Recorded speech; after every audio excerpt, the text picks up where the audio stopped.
अस्सलामु अलैकुम। आपको पता है अल्लाह ताला अपने बंदों को हुक्म देता है कि वो उस पर भरोसा करें।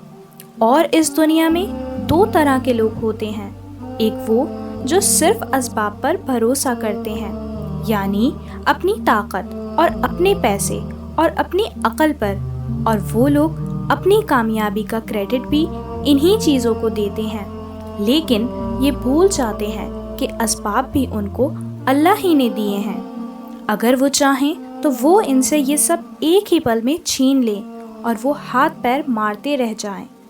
और दूसरे लोग वो हैं जो अल्लाह पर भरोसा करते हैं, लेकिन उनमें भी दो तरह के लोग होते हैं।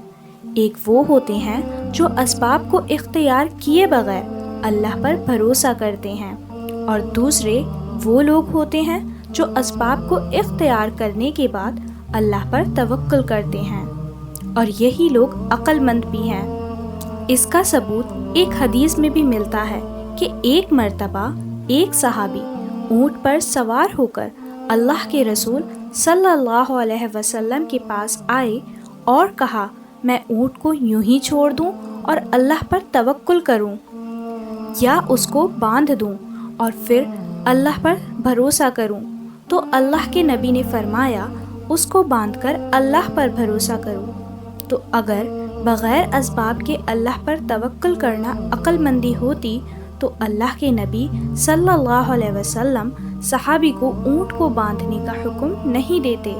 और इसी तरह एक और रिवायत है कि जो शख्स अल्लाह पर उस तरह तवक्कुल करता है जिस तरह अल्लाह का हक है, तो अल्लाह ताला अपने उस बंदे को परिंदों की तरह रिस्क देता है कि वो सुबह को खाली पेट घोंसलों से निकलते हैं और रात को भरे पेट लौटते हैं।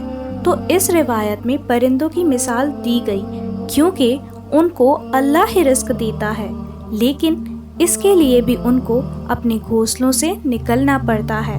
और असबाब के इख्तियार करने के बाद अल्लाह पर तवक्कुल करने का एक बहुत बड़ा फ़ायदा ये भी है कि जब इंसान को कामयाबी मिलती है तो वो तकब्बुर और गुरूर के बजाय अल्लाह का शुक्र अदा करता है, और अगर उसको नाकामी होती है तो उसको अफसोस नहीं होता।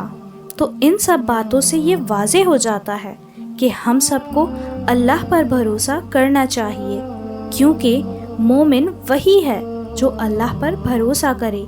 लेकिन हमारा तवक्कुल उन परिंदों की तरह जो अल्लाह के अता करदा रिस्क को तलाश करने के लिए अपने घोंसलों से बाहर निकलते हैं।